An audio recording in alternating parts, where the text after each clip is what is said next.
institutions in the society. So you have institutionalized religion or Christianism, which is anti-nature. It tells you that your natural self is to be overcome. Think about it. It tells you that you were born in sin. That's a very deep concept. The African concept is that you are born divine.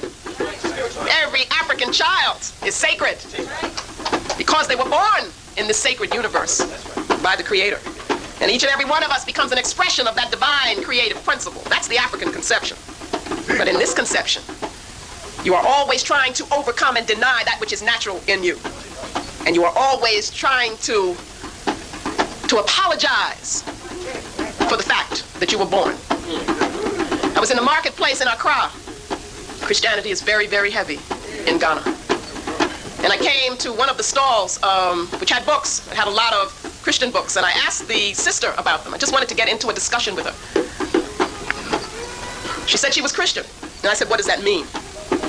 She, didn't know how to answer that. I said, why are you a Christian?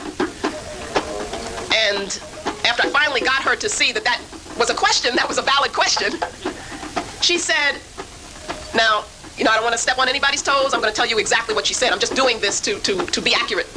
She said, I have learned to accept Jesus, who will help me because I am as a filthy rag.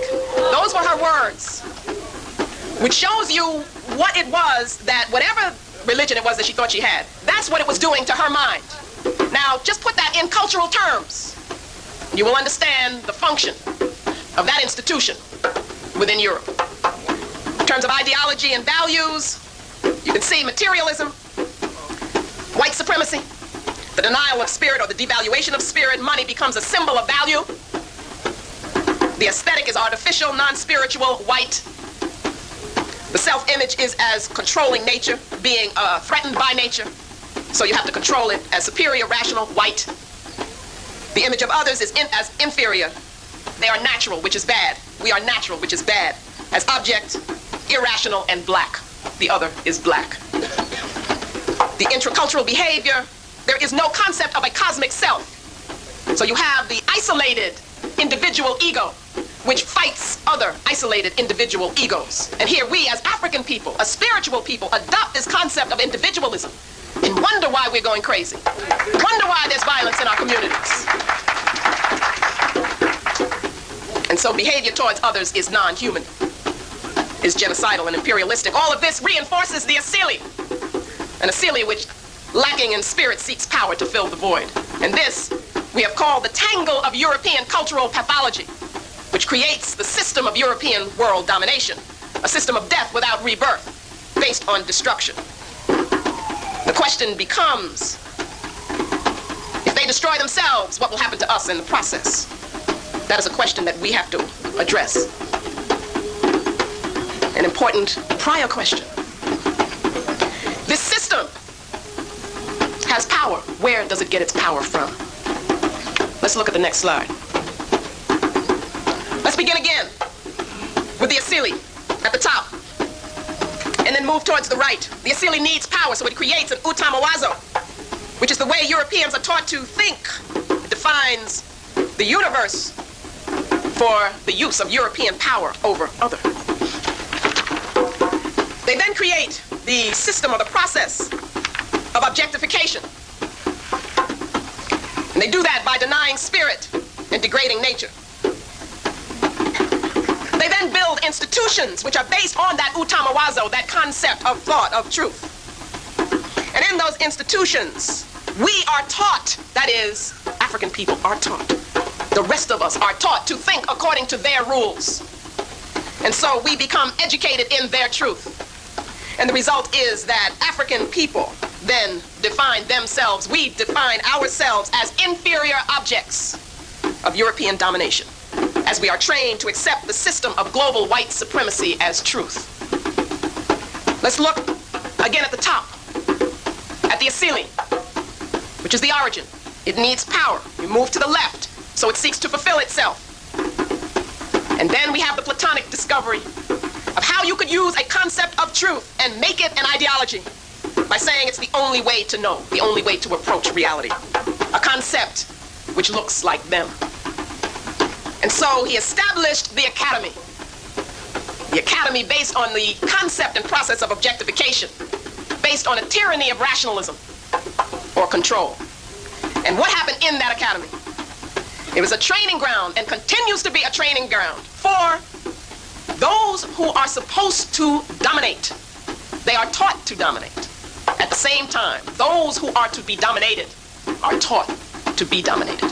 They are taught to be ruled. We are taught to be victims, to be objects. That is the method as we are taken away from our source and taught to deny our spirit. And so this results in Africans learning to think of themselves as inferior objects, being trained to accept the system of global white supremacy as truth. We internalize their truth in the academy, in nursery schools, in elementary school, through the TV, wherever. We tell their story for them. This is the process of the colonization of the African mind. It is the process of mental slavery and how that comes to be. You can only be a slave if there is a master. So this is the process by which the master is created and thereby the slave. Question: where does the system get its power from? Who can tell me the answer? Us. It gets its power from us. We give up our power. How? As we accept their definition of truth and reality. That's how it works. What do we have to do to break that power? Redefine. Come back home. Do Sankofa. The next one? Oh, I have that one up there. All right. What that one is about, you can't see it too clearly, but that is about what happens, you see. I really wanted to do another one first, but let's do that one. Now, suppose we focus on the European. We destroy the European, or the European destroys himself. What happens then? Everything's perfect, huh? Why? Why isn't it? All right. Good. Very good. Very good, sister. Here's how I see it. I see Yurugu as a virus. A virus that has infected us. We became host for that virus. Once the virus infects us, then we exhibit behaviors which are anti-African. We begin treating each other not as Africans should treat each other. We are a people in self-denial, self-conflict. We are treating ourselves as objects, taking drugs, eating poorly. We are treating each other as objects, killing each other. We are involved in relationships which are controlling, which are exploitative. We have forgotten the sacred mother principle, so we are out of balance. We have taken on patriarchal forms. We deny the spiritual. We have no time for the spiritual. We do not incorporate the spiritual in our organizations. Our organizations are hierarchical. They are about ego. Leadership is about ego. Leadership is not accountable. There is no system of accountability. We believe only in an academic concept of truth and think that our children's learning takes place in school. So our children are taken away from us. So our children can be good at math and then totally irresponsible. And we think that's being smart. We do all of these things because the virus is in us. So what does that mean that we have to do? We have to cleanse ourselves. We have to heal.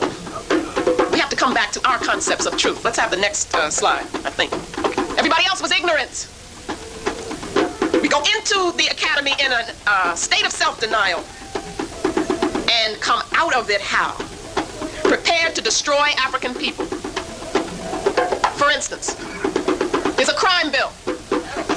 We identify, oh great, they're going to take all those awful people off the street. Not understanding that these are our children. This is our future. And that's because of who we've been taught to identify with. We come out of these institutions ready to support and perpetuate European domination. We come out denying an African worldview. And we come out, most importantly, afraid of African ritual. Ritual. Ritual is the deepest kind of learning that we can have.